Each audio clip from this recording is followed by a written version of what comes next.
like Lerma. Lerma's goddaughter in 2004 wrote to him in prison. And in this letter obtained by Fox 11 News, she complained that Frankie B keeps threatening our family. Big Mike writes back, "Not to worry, things have a way of working out in time." Gang specialist Leo Duarte. Surprising. It all happened by chance. Investigators had wiretapped a gang called the Pomona 12th Street Sharkies. That's because a wannabe gang member had assassinated CHP officer Thomas Steiner outside the Pomona courthouse. But suddenly, the wiretaps caught the voice of a Mexican mafia kingpin, Daryl Dashing D. Castrojón. Krusty, the eyes, chico. They never lie. Yeah, that's right. On the real, I just want to let you know how I feel. And ask you a simple question. Would you die for me? Come on. I never felt this way. Baby, what can I say? I know I left you once. Your heart I betrayed. Let me explain. Before you walk away, I ain't gonna waste your time today. Hood life always stood between you and I. Won't deny that I lied just to keep you by. July 17, we severed the ties. Didn't cry, but it hurt. Didn't sleep that night. And now you got a daughter with some doctor fool. And now I got a son with a girl from school. Break up to wake up. It's what it was. I recovered, but I'm stubborn, though it made me pause. Won't lose you again. Get it through your head. Cause girl, you the one that I wants to win. The tears came down from a pretty face. She looked me in the eyes and her body embraced. Would you die for me? I would die for you. I would never go away like a no tattoo. Would you die for me? I would die for you. I know I never said it and it's overdue. Would you die for me? I would die for you. Cause I lied, made you cry, I was so untrue. Would you die for me? I would die for you. I know I've been away, but it's time to renew. What's the reason? I can't stay out of jail. Parole agent came through and put me back in my cell. I live in hell. I know I let you down. 9 months ain't nothing, my hold me down. Then you and the kids will wrap the gates. Released from the state, a happy home that awaits. We celebrate that we together again. Tell you what you wanna hear, I never leave you again. And with a woman like this, I'ma make it, I know. It's to get a little job on the side, sell dope. Keep it low, cause although she know she don't really like it, but she like the dough. Enemies recognize me one day at the store. I pushed her out the way and I got hit with foes. She started screaming and had blood on her hands. This ain't what I wanted, but it's part of the plan. Would you die for me? I would die for you.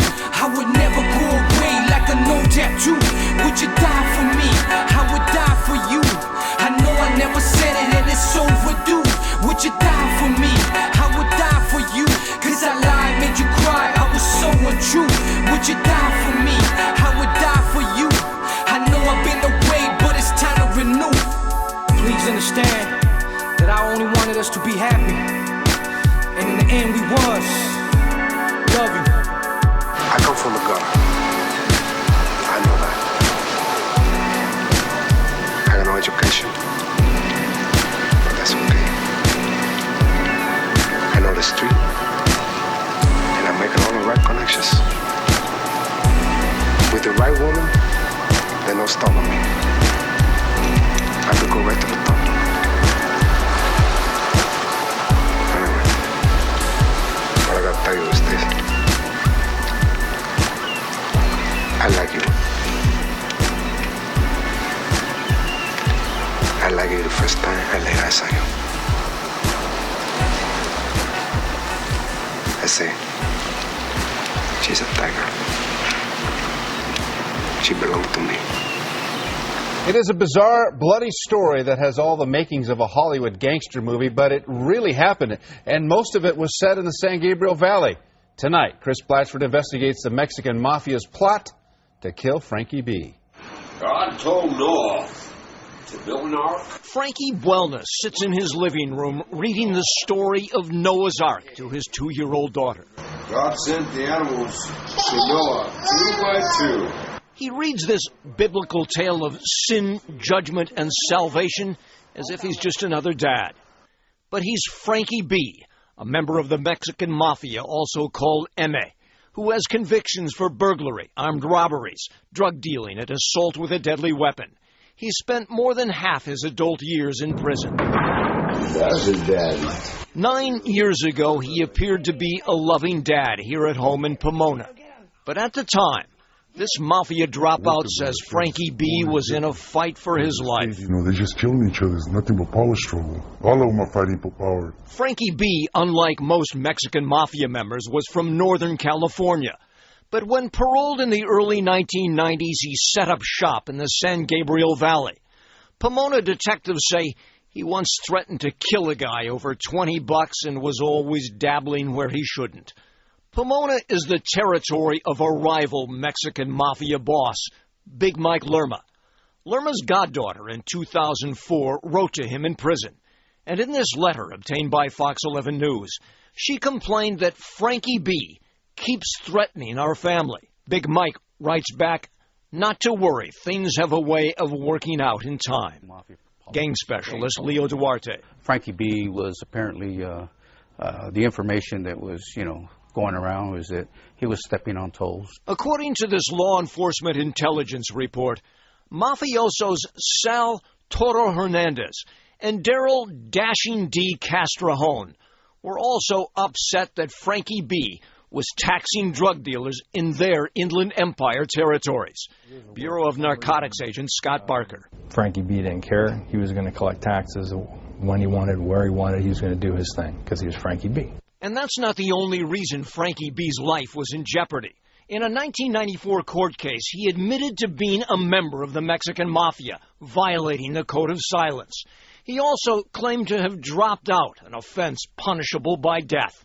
And in 2005, detectives uncovered a plot to kill Frankie B. The way this whole thing came together was pretty surprising. It all happened by chance.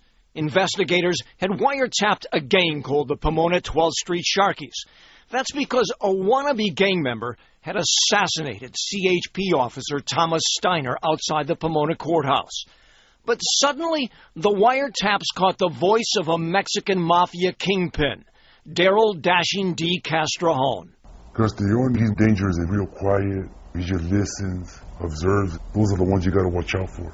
Investigators say Dashing D made his bones at San Quentin in the 1980s by killing a Crip gang member. The wiretap showed he would direct and control a hit on Frankie B. So what's new on that work?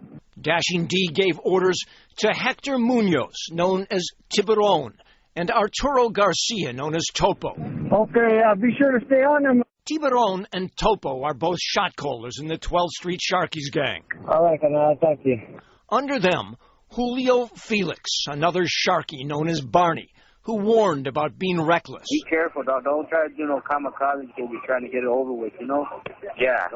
Barney was the middleman who arranged details of the hit and supplied this murder weapon, a .38 revolver. All right, I'm going to go pick it up then, Barnes. He selected Ricardo Polanco, another Sharky known as Biggs, to be the trigger man.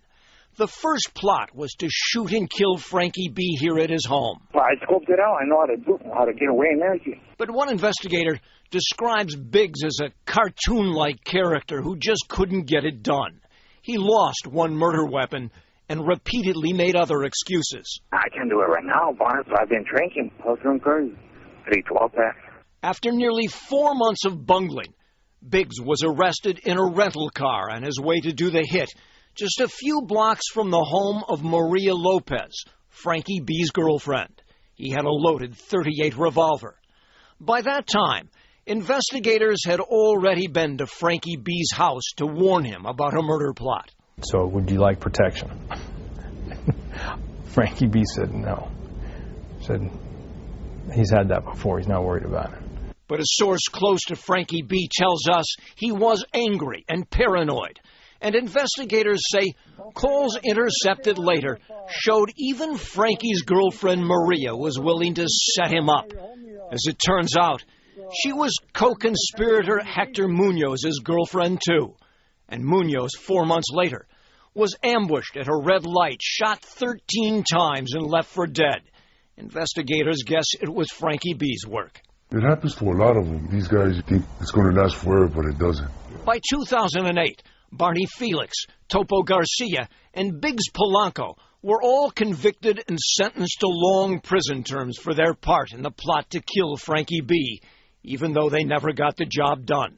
And this woman, who does not want to be identified, it was pretty messy, and it was chaos, says she was here at Characters Sports Bar in Pomona in November of 2007, the night Frankie Buelna was in fact shot and killed by an unknown gunman.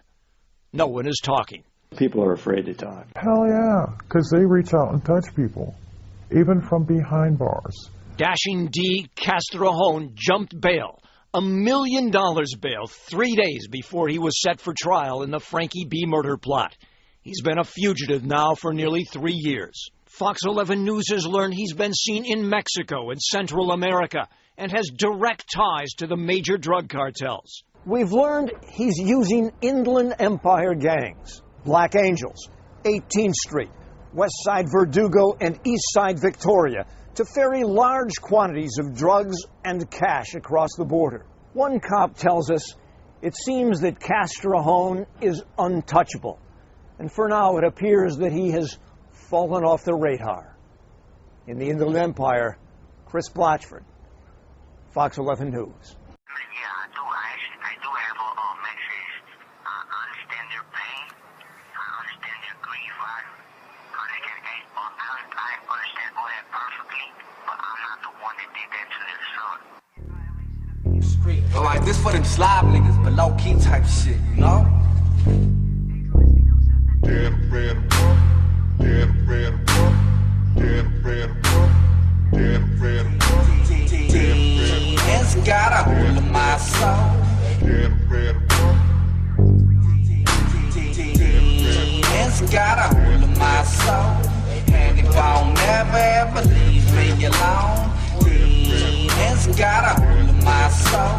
The little blue devil done it told me so. Get a red rum, so it's best for them to run. Get a red rum. In the middle of the night, I open my eyes. I can't quite move shit, I can't even cry. So I look to the side, out the corner of my eye. I see a demon and he's pointing outside. He whispers in my ear, what's a crystal clear? Get a red rum, it's time to have some fun. I have no control of my body and soul. My body starts to rise, I think I'm losing my mind. I grab my Chuck T's and my black khakis, my black hoodie and my 380. As I walk out the door, I heard the wind blow. It's got a hold of my soul. It's got a hold of my soul. It's got a hold of my soul. And if I'll never ever leave me alone, it's got a hold of my soul. The little blue devil done it told me so. Get a red rum, so it's best for them to run. Get a red rum. Get a red rum. As I stroll down the street like a lonely zombie, with my hand on my heel, looking for the enemies. I'm creeping about the block, ready to make them drop. I spot a twin D, so I creep slowly. Every move that I made was a calculated step to bring this motherfucker closer to an early death. I put the heat into his dome, you know the name of the song. Now he's lighting in the flow with the color I hate the most. As I look up at the sky, it was sunrise, and on my way home I kept on singing this song. It's got a hold of my soul. It's got a hold of my soul. It's got a hold of my soul. And if I'll never ever leave me alone, it's got a hold of my soul. The little blue devil done it told me so. Get a red rum, so it's best for them to run. Get a red rum. Get a red rum. Get a red rum, that's the name of the song. As I ride the crib, still tripping off the shit. I went straight to sleep into a deep, deep sleep. When I woke from my dream, I heard somebody scream.